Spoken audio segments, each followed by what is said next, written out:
빌립보서 강의 오늘 28번째 시간이 되겠습니다.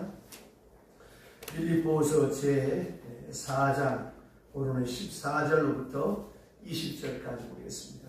신약성경 323면 323페이지 빌립보서 제4장 14절로부터 20절 함께 소리를 모아서 봉독하겠습니다. 그러나 내가 너희 괴로움에 함께 참여하였으니 잘하였도다. 빌립보 사람들아, 너희도 알거니와 복음의 시초에 내가 마게도냐를 떠날 때 주고받는 일에 참여한 교회가 너희 외에 아무도 없느니라. 데살로니가 있을 때에 너희가 한 번뿐 아니라 두 번이나 나의 쓸 것을 보내었도다. 내가 선물을 구함도 아니요 오직 너희에게 유익하도록 풍성한 열매를 구함이라. 내게는 모든 것이 있고 또 풍성한지라. 에바브로디도편에 너희가 준 것을 받았으므로 내가 부족하니 이는 받으시나는 향기로운 제물이요 하나님을 기쁘시게 한 것이라. 나의 하나님이 그리스도 예수 안에서 영광 가운데 그 풍성한 대로 너희 모든 쓸 것을 채우시나. 하나님 곧 우리 아버지께 세세 무궁토록 영광을 돌릴지어다. 아멘. 이 저녁에 함께한 여러분들 위해 주의 평강이 함께하시기를 주의 이름으로 축원합니다. 이미 말씀드린 바와 같이 이 빌립보서를 사도 바울이 직접 쓰게 된 동기는 빌립보 감옥에 있는 동안에 이 빌립보 교회 성도들이 십시일반으로 성금을 모아서 자기 교회 목사님인 에바브로디도 목사님 편에 성금을 로마로 보내드리게 됩니다. 이 돈만 보내드리는 것이 아니고 성금을 보내드리면서 동시에 이 추운 겨울을 감옥에서 고생하는 그 바울 목사님을 도와드리기 위해서 사식도 넣어드리고 옷까지도 넣어드리기 위해서 이렇게 물질만 보낸 것이 아니라 자기네 교회 목사님이 에바브로디도를 함께 이렇게 보냈습니다. 그래서 사도 바울이 이 선물에 대해서 너무너무 고마워하고 있는 거예요. 그런데 한 가지 문제가 생긴 것은 이 에바브로디도가 기후가 다르고 또 지금처럼 이렇게 길이 잘 뚫려 있는 것도 아니고 교통수단이 발달하지 않았기 때문에 긴 여행 동안 피곤에 지친 나머지 그만 로마에 와가지고 중병에 걸렸습니다. 아마 열병이 나고 많은 학자들이 추정을 합니다. 이래서 이제 사경을 헤매게 되는데 우리가 이 빌립보서 2장을 공부할 때 본 것처럼 이 바울이 이 일 때문에 큰 걱정을 하면서 하나님 앞에 기도하고 또 빌립보 교회 교인들도 하나님 앞에 기도합니다. 물론 에바브로디도 자신도 하나님 앞에 기도한 것이죠. 왜냐하면 이거는 살고 죽는 문제가 아니라 자, 내가 여기 와서 만약에 죽게 되어지면 자, 빌립보 교회도 걱정 끝누가 되고 또 사도 바울도 얼마나 마음이 괴롭겠습니까? 내가 죽고 사는 문제가 아니라 교회에 부덕함이 되고 하나님께 영광을 가리게 됐단 말입니다. 그래서 이 사도 바울과 함께 이 빌립보 교회가 간절히 기도합니다. 기도한 끝에 이제 하나님께서 은혜를 베푸셔서 이렇게 다시 살게 되었습니다. 그래서 이 사도 바울은 이제 그를 다시 이제 이 빌립보 교회로 이렇게 보내게 됐다라고 하는 것입니다.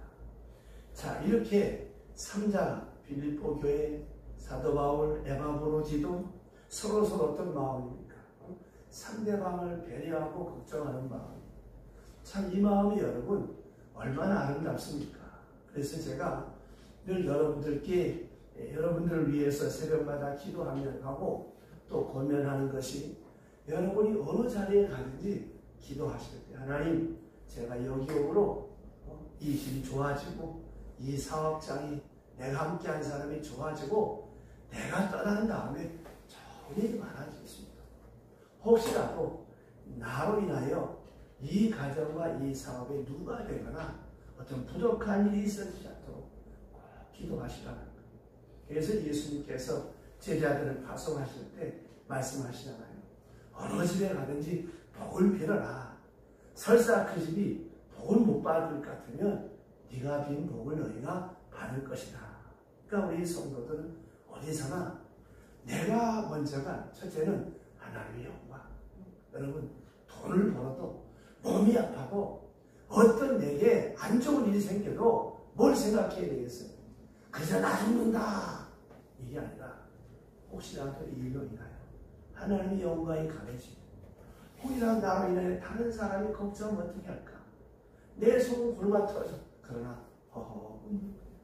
이게 그리스도인입니다. 이게 덕이 있는 사람이에요.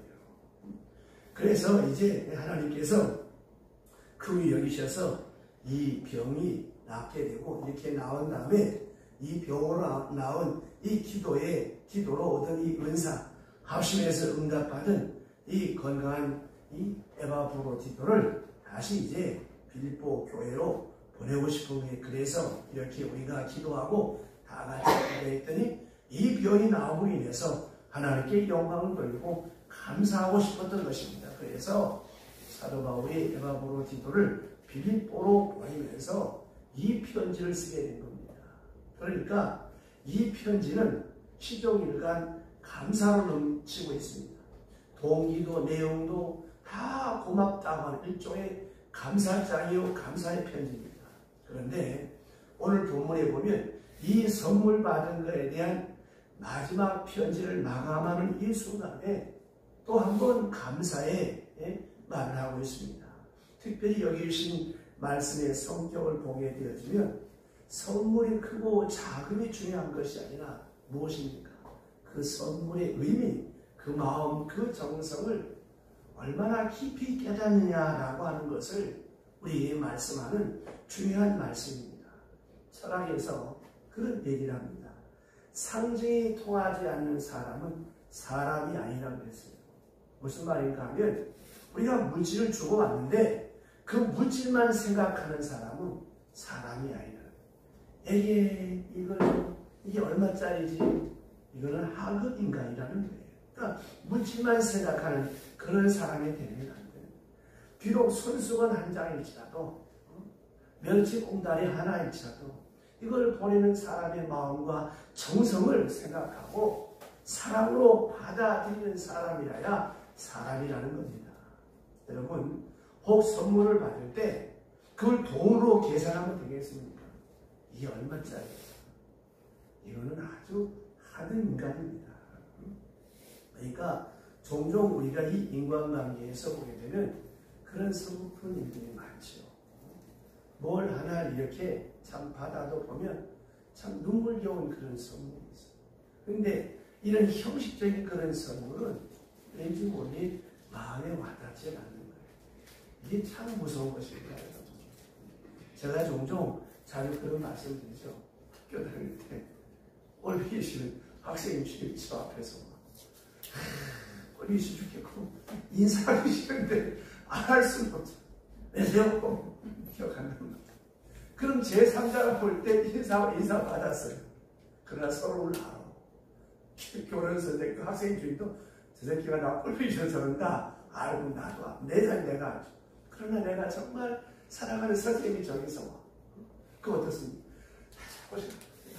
내가 그럼 나도 기쁘고 상대방도 기뻐요. 보세요.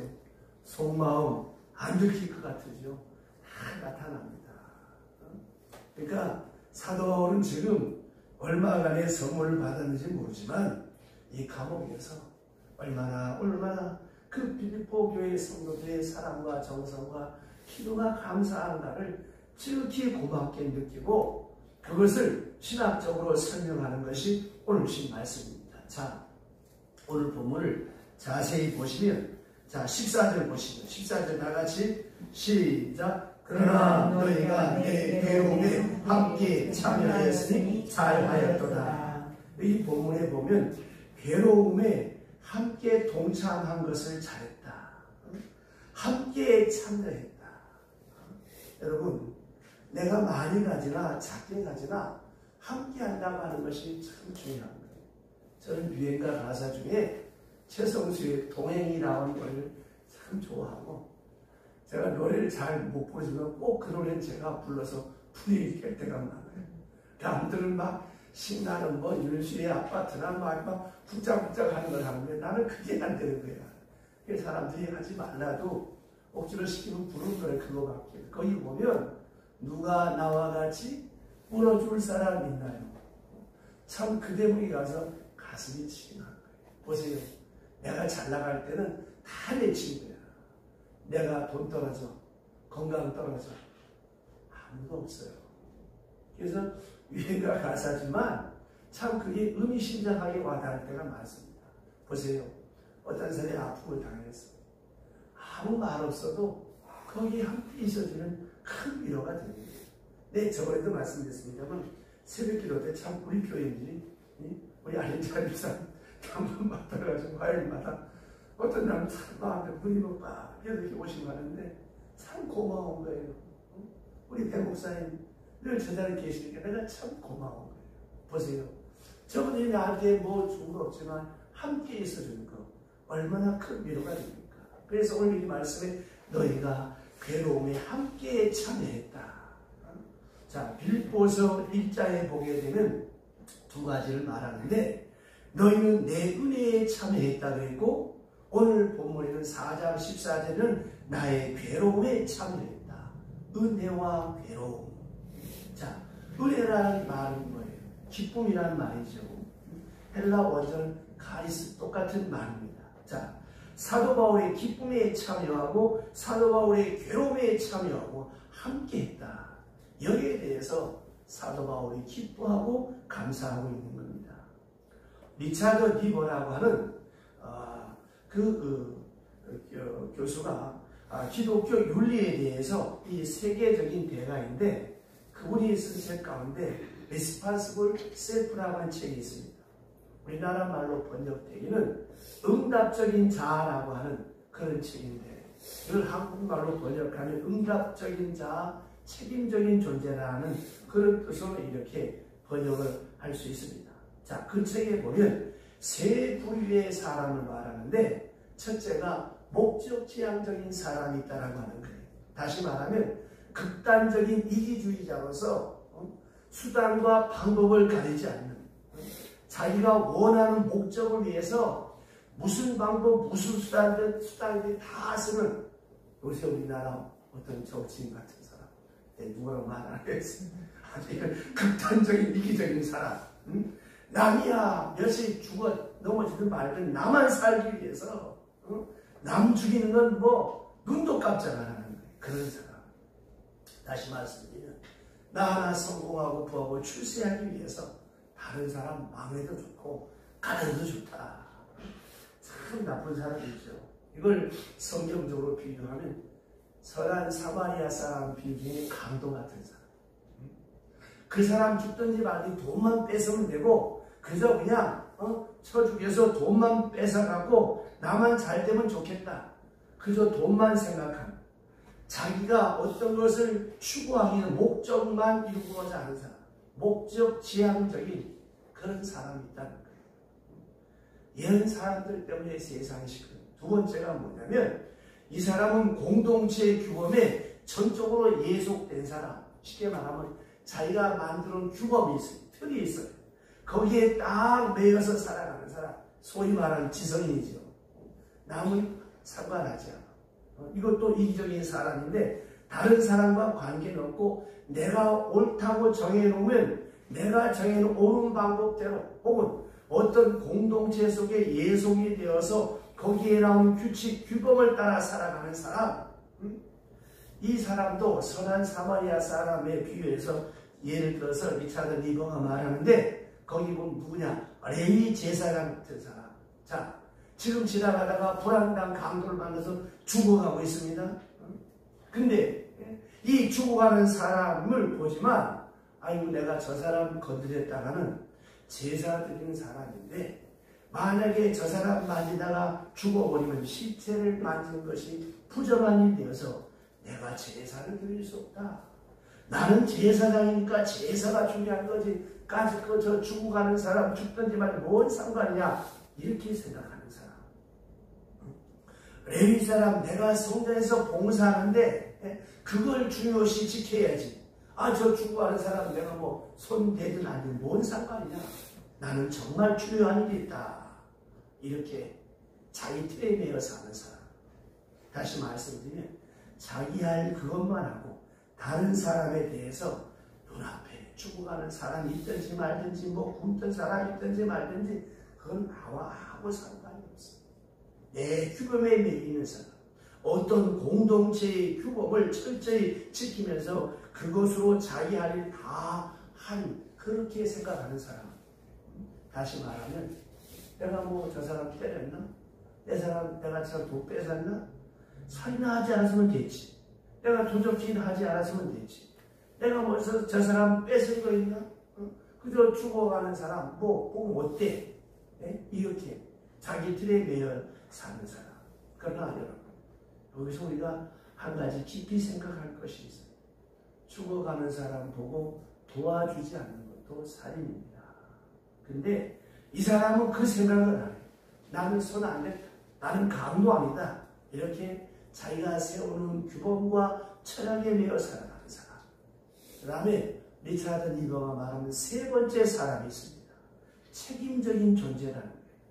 Responsible self. 이타적인 사람. 다른 사람의 잘못에 대해서 내가 책임을 느끼는 사람. 저 사람이 잘못된 건 내 책임이지. 내가 저번에 자주 말씀드렸죠. 샌프란시스코에 의사 부인 남편이 있었는데 그 남편이 에이징을 했어요.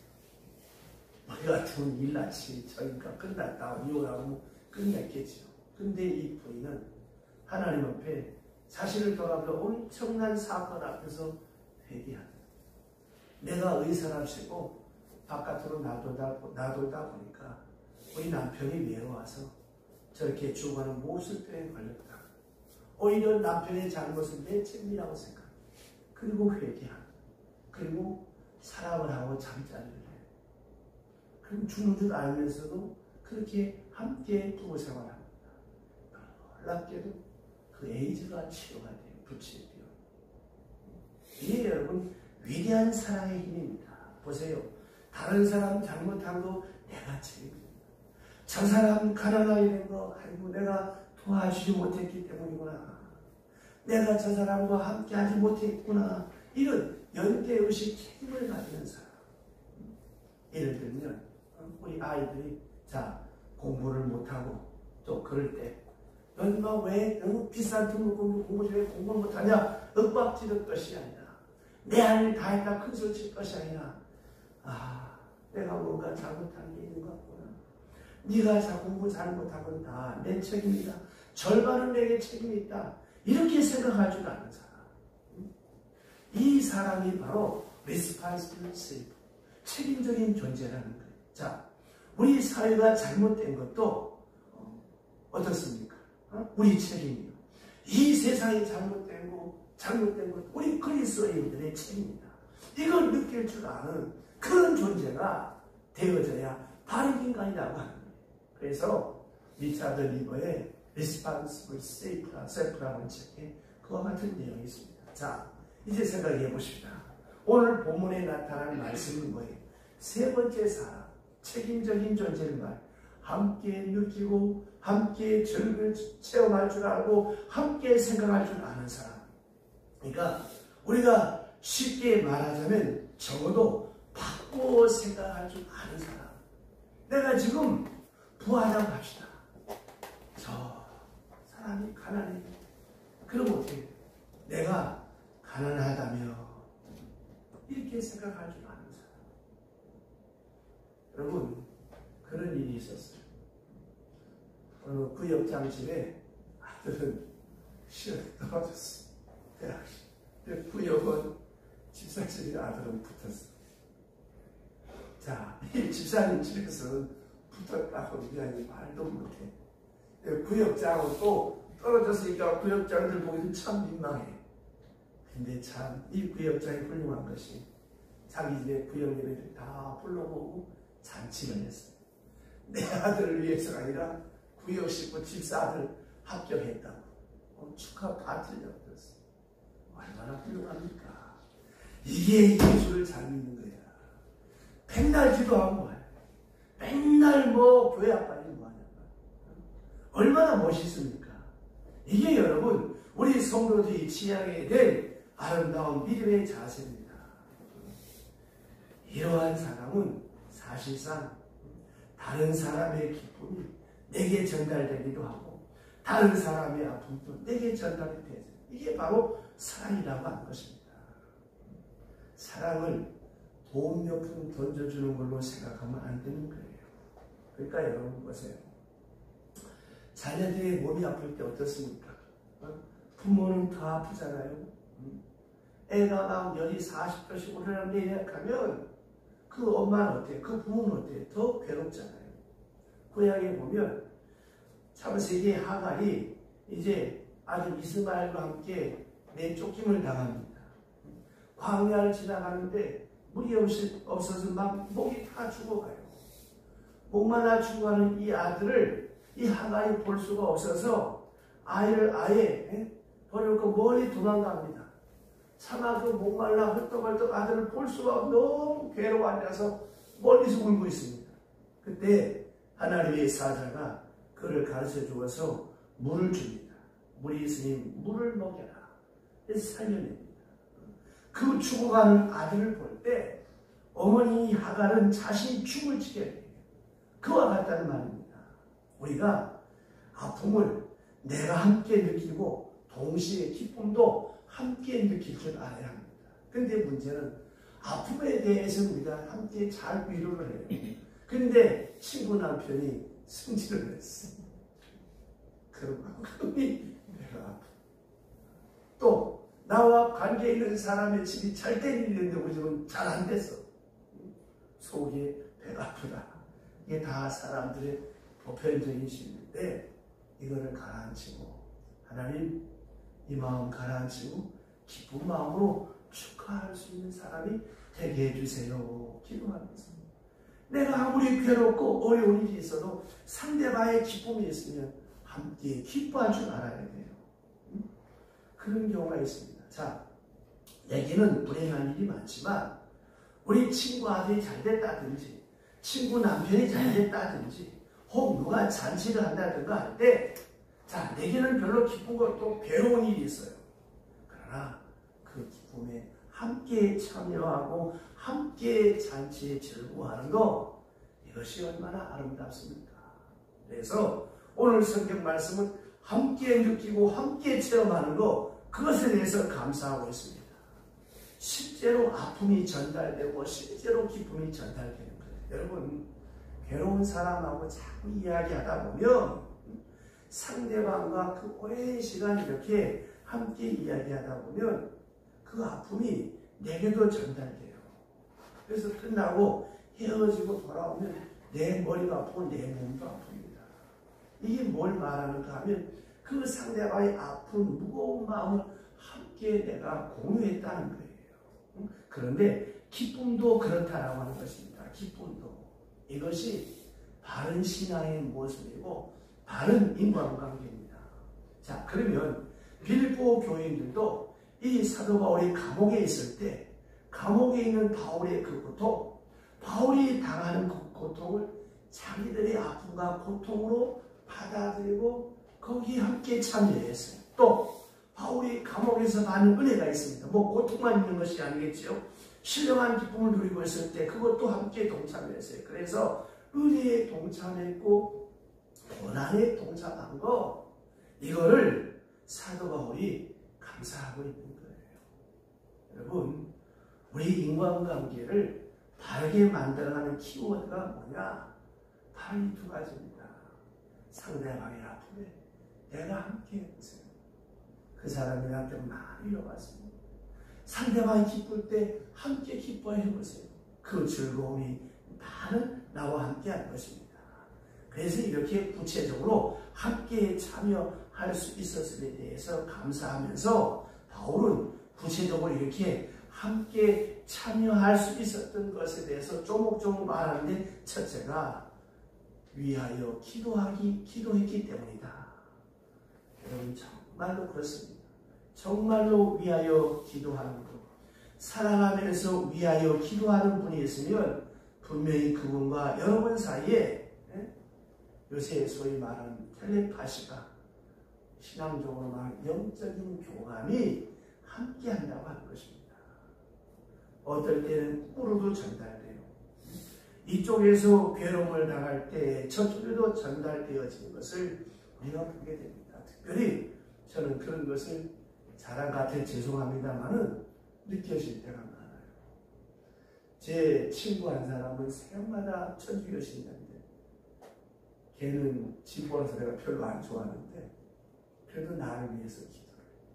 그게 어떨 때는 새벽에 막 들려지는 것처럼 느껴질 때가 있어요. 또 우리 교인이 아니지만 우리 교인들도 그런 말씀 많이 하시지만 보시니까 우리 조영덕 박사라고 옥수인 집사라고 그 아들이 자꾸 이렇게 시력이 이렇게 가서 그것 때문에 괴로워하고 결혼 때는 괴로워하는데 꼭 기도하다 보면 꼭 그렇게 전화 오거나 문자가 와서 만나게 돼요. 그래서 김희영 박사도 제가 가끔 그럴 때가 하나 문자를 보내는데 보세요.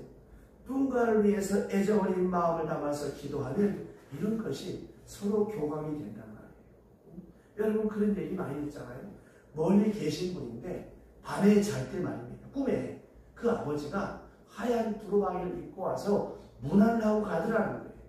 근데 그 시간 다 돌아가시더라는 거예요. 뭐 그런 얘기가 우리 민간에서 얼마나 신기할 정도로 많습니까? 하물며 우리가 그 누군가를 위해서 기도하게 될 때 정말로 그분을 사랑하며 기도하면 그분의 고통과 그분의 기쁨이 함께 나 자신에게 전달되는 거예요. 이거는 기도해 본 사람은 알 수 있습니다. 그를 위해서 기도하면서 그 기도 안에서 함께 참여하는 거예요. 기도 안에서 함께 교제하는 것입니다. 영적 교제가 이루어집니다. 그래서 제가 나는 아무리 피곤해도 목이 아파도 여기서 제가 거의 잘 때도 있어요. 저도 사람인데 왜 안 그렇겠습니까? 그래도 또 깨면 제가 여러분 이름 불러가며 기도하는 이유가 다 여기 있습니다. 저는 사람 앞에 하는 게 아니거든요. 하나님 앞에 하는 그럼 다 여러분에 전달되어지는 것입니다. 그 다음에 바울이 이렇게 감사하는 것은 진정으로 사랑했기 때문에 사랑하면서 자기가 지금 어려운 가운데 있었지만 그 필리포 성도들을 생각하면서 그 고마운 마음에 이 바울이 생각할 때 내가 작아지고 상대방이 커지고 나는 중요하지 않고 저쪽이 중요한 거예요. 나보다 필리포 교회 성도들, 필리포 교회 성도들은 우리보다 사도 바울 목사님. 자, 이렇게 생각해 보면 사랑하는 어머니가 자녀를 보면 어떻습니까? 맛있는 음식을 주고 아이들이 맛있게 먹을 때 자기 입에 들어가는 게 없어도 그 어머니 마음은 기쁜 거예요. 우리 김미영 집사님 매주마다 애들 때문에 서울 가고 시어머니 아프고 해서 주일 못 가서 괴롭다고 수요일 꼭 오겠다고 하더만 정말 와서 제가 마음이 너무 기뻤어요. 자, 아이들이 다 컸지만 딸 위해 서울 가는데 얼마나 애가 쓰이겠습니까? 이게 뭐예요? 다 사랑이잖아요. 여러분 옛날에 그런 말이 있어요. 흉내에 들어서 너무너무 가난할 때 아이는 뱉어서 죽고 어머니 굶어 죽는다는 말이 있어요. 왜냐하면 애들이 배고파니까 자꾸 애들만 먹이는 거야. 엄마는 못 먹고 애는 배가 터져 죽고 어머니 굶어 죽고 이게 다 뭡니까? 사랑 때문에 이게 함께 한다고 하는 거예요. 그 다음에 여기 보면 물질을 보내준 것에 대해서 바울이 감사하는 거예요. 이 빌보 교회 교인들이 이 헌금을 보내주었어요. 자, 헌금을 보내주는 것만큼 저들은 어떻습니까? 물질에 손실이 있겠지요. 그래도 불구하고 이 바울을 위해서 저들이 물질을 보냈습니다. 이게 바로 구체적인 교제가 되겠지요. 자, 그래서 가난한 자에게 우리가 부지를 한다든지 어려운 자를 물질로 서로 돕는다라고 할 때 어떻습니까? 물질만 가는 게 아니에요. 보물 있는 곳에 마음이 있다고 했잖아요. 마음이 함께 가는 것입니다. 그래서 선물이 중요한 거예요. 자, 선물이 가면서 마음도 함께 갔더라고 하는 말이에요. 이래서 동참자가 되었다고 하는 것입니다. 바울이 이것을 기뻐하면서 잘한 것이다 라고 칭찬합니다. 그 다음 15절 보세요.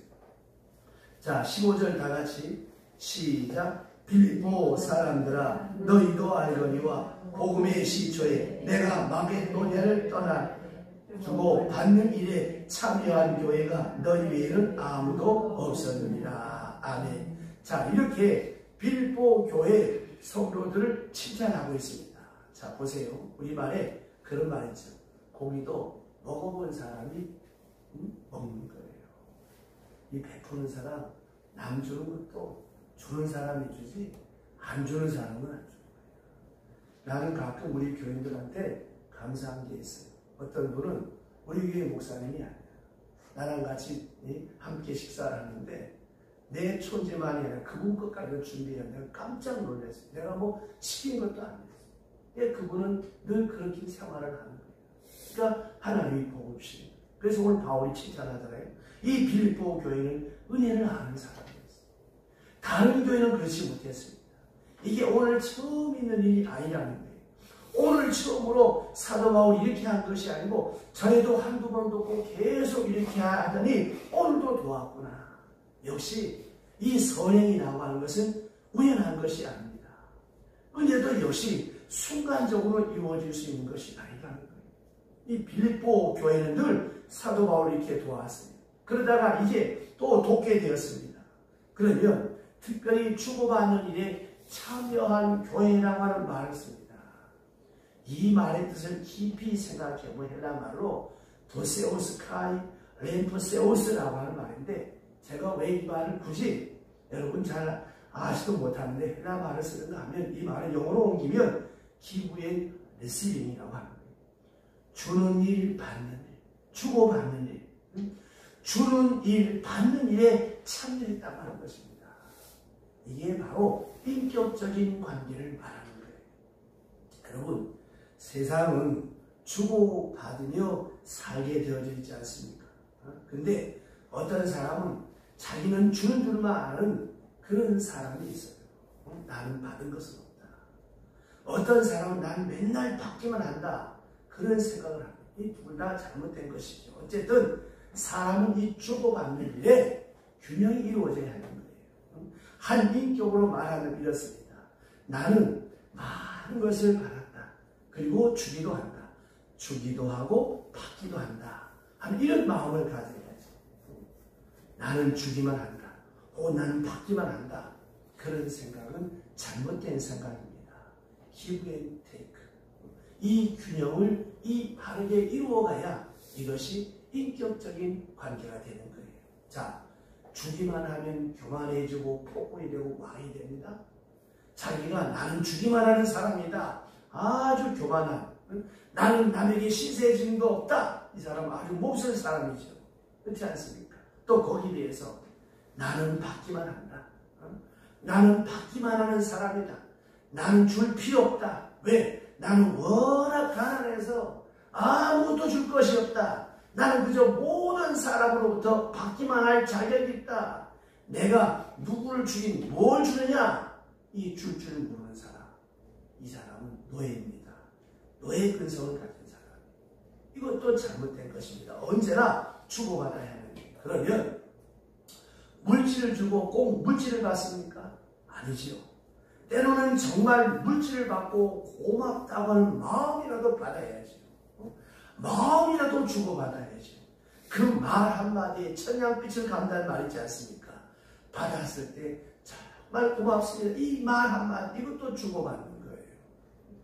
요새는 그 월급 통장이 다 온라인으로 다 들어와서 별 의미가 없지만 옛날에는 보면 남편들이 이렇게 월급 봉투를 받아서 이렇게 아내에게 주면 그 아내는 어떻습니까? 아이고 여보 참 수고 많았습니다. 이 서로 주고받는 이런 아름다움이 있었는데 이게 기계화되고 자동화되다 보니까 여기에 대한 아무런 감격도 감사한 마음도 없어서 오히려 몸이 건조해질 때가 얼마나 많습니까? 자, 여러분 생각해 보세요. 남편이 나가서 이눈치 저눈치 보고 찐빠장하면서 처자식들 벌어먹여 살린다고 월급날 봉투를 가지고 왔어요. 그럼 아내가 아이고 이걸 월급을 가지고 왔어요. 되겠어요? 아이고 여보 참 얼마나 수고 많았습니다. 이 서로 교감이 얼마나 아름답습니까? 자, 어린 아이들이 엄마 생일이라고 돼지고기를 깨서 엄마 속옷도 사고 맛있는 걸 사왔어요. 그래서 얼마나 고맙습니까? 그런 엄격히 따지면 그게 다 누구 돈이에요? 다 내 돈이잖아요. 그래도 어떻습니까? 주고받는 일, 이 균형이 잡혀야 되는 거예요.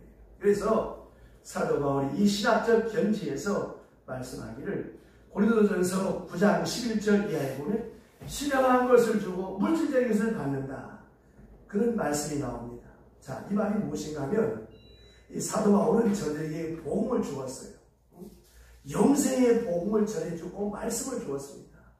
얼마나 귀하고 큰 것입니까? 그렇다면 사도 바울이 다음 전도 여행 떠날 때는 어떻습니까? 교인들, 아이고 우리 목사님 다소라도 고생하실 터인데 그냥 좀 모아서 우리가 귀한 말씀을 받았고 복음을 받았으니까 이 작은 물질을 모아서 드리면서 목사님 다른 데 전도하러 가실 때 필요한 만큼 쓰십시오. 이렇게 좀 드리면 얼마나 좋겠습니까? 복이 좋잖아요. 그런데 사도 바울이 오늘 본문에 보니까 마게도니아를 떠날 때 너희 외에는 없었느니라. 주고받는 일에 참여한 교회가 너희밖에 없었느니라. 다른 교회는 전부 뻔뻔했다는 거예요. 받아먹기만 하면 그만. 이 잘못됐다는 것입니다. 받았으면 준 마음이 있어야 되는데. 그래서 바울은 여기서 지금 비판하는 것이 아니라 오히려 빌립보 교회를 칭찬하는 거예요. 너희 외에는 주고받는 데 참여한 교회가 없었다. 다 인사불성. 그런데 이 교회는 처음부터 그렇게 시작을 했습니다. 복음을 받고 사도 바울이 빌립보로 떠날 때, 마게도니아를 떠날 때 성금을 모아서 사도 바울에게 주었단 말이에요. 받은 바에 대한 보답으로 이런 마음가짐의 자세가 참 중요한 거예요. 보세요. 주고받는 일이 없는 그런 생활은 참 메마른 생활이고 불쌍한 사람입니다. 네, 자주 말씀드리잖아요. 살면서 신령을 다 바쳐 사랑할 수 있는 사람, 그런 사람이 생깁니까?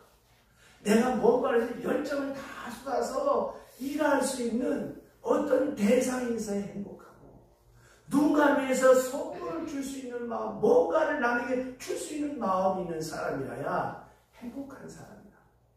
한평생 살아도 주는 게 아깝고 인색한 사람은 참 불쌍한 사람이에요. 사실 그 영적 성장에도 문제가 있는 것이죠. 항상 받으려고만 또 받기만 하나요? 더 달라고 그러지. 이건 옳지 않습니다. 그래서 자유인의 인간관계란 주고받고 하는 이 바른 균형을 이루어야 된다는 거예요. 그래서 오늘 주신 말씀해 보시면 내가 선물을 구함도 아니에요. 아주 의미심장한 말씀. 이렇게 고맙다고 말하고 잘했다 칭찬하고 보니까 지난 시간에 말씀드렸던 것처럼 자꾸 감사합니다. 감사합니다. 그럼 뭐예요?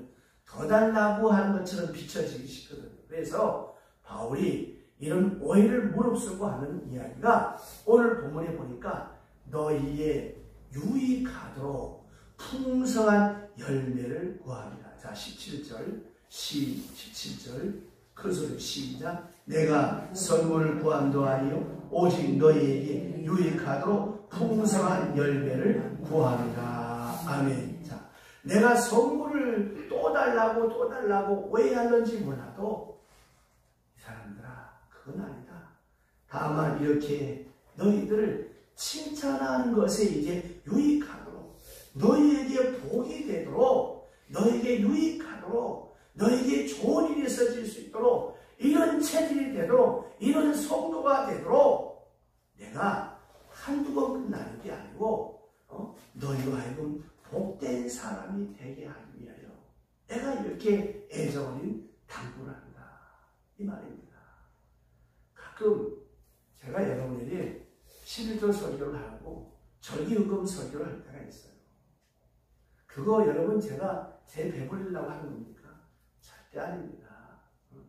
제가 우리 교회 헌금 1, 2등이에요. 제가 돈이 어디 있습니까? 나가서 강의하고 설교하고 저런 받으면 제가 10년 서원임을 작정한 거 아직도 제가 다음부터 조금 남았어. 저는 다 합니다. 왜냐하면 이게 복을 받는 비결이거든요. 제가 알기 때문에 여러분들이 물질 생활에 자유함을 얻기 위해서 저는 아주 목숨 걸고 합니다. 왜? 저부터 하니까. 정말 그렇고 목회 30년 넘어가면서 목회자의 세계, 표신도의 세계 보면 답이 나와요. 그렇게 산 사람들은 복되고 잘되지 않대. 목사님들이 얼마나 강단 좋은 말씀 많이 합니까? 귀한 사람. 그러니까 마지막에 다 힘겨워지는 분을 보고 성도들도 마찬가지. 오직스럽게 말씀 따라 순종하고 살면 다 잘되지 잘하고 하나님이 복을 주십니다. 바로 그 마음이에요. 바울이 지금 뭐 돈이 없어서 뭐 이런 얘기하는 것입니까? 저들로 하여금 은혜가 있고 유익하고 복되게 하기 위해서. 그 다음 말씀 보시면 너희가 준 것을 받음으로 내가 풍족하니, 준 것에 대해서 말씀하고 있습니다. 사도 바울은 지금 받은 거, 빌립보 교회로 말하면 준 것이죠. 그 성격에 대해서 말하면 준 것, 그 준 것이 풍성하다. 수용하는 마음이죠. 이 받아들이는 마음이 좋아요. 자, 준 사람의 마음도 중요하지만 받는 사람의 마음이 좋아야 됩니다. 사람은 사랑받을 줄도 알아야 되는 거예요. 적은 것을 받고 더 크게. 왜? 그런 말 있잖아요. 소래를 대대로 받는다는 말이 있습니다.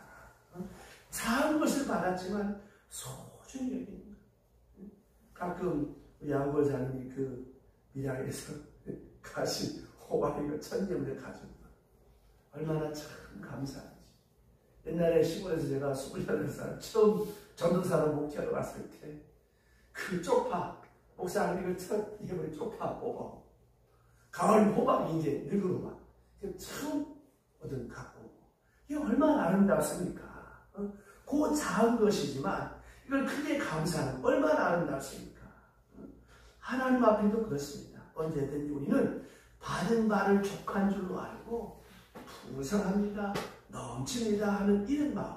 자, 사실 사도 바울이가 지금 감옥에 있는데 뭐 풍족할 게 있겠습니까? 뭐 그게 도움이 되겠습니까만은, 그러나 바울의 마음은 그렇습니다.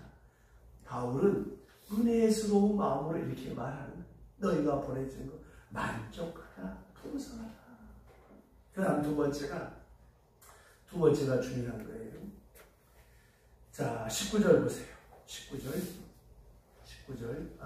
18절 하반절에 중간에 풍족한 이는 받으실 만한 향기로운 것도 시작. 이는 받으실 만한 향기로운 재물이요 하나님을 기쁘시게 하는 것이라. 나의 하나님 그리스도 예수 안에서 영광 가운데 풍성한 대로 너희 모든 쓸 것을 채우시다. 아멘. 여러분들이 남을 위하여 돕거나 뭐 헌금하고 할 때 인색한 마음이 들면 요 18절과 19절을 10번만 읽고 기도해 보세요. 여기 보시면 이거는 하나님 앞에 바치는 향기로운 제물이다. 하나님 앞에 한 것이라고.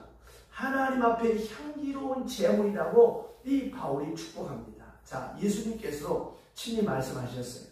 제자들을 파송하실 때 너희를 영접한 것이 나를 영접한 것이요 너희를 박해한 것이 나를 박해한 것이다.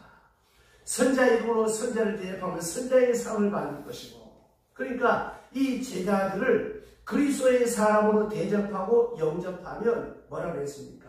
주님이 상을 주시겠다. 왜? 이것은 하나님을, 주님을 기쁘시게 할 거라고 한 것이죠. 내 눈으로는 주님의 제자들을 대접합니다. 그러나 하나님을 대접한 것이라고. 그래서 오늘 본문에 사도 바울에게 보낸 그 성금이 하나님께 드린 제사가 되었다는 거예요. 향기로운 제사가 되고 하나님께 향한 제사가 되었다.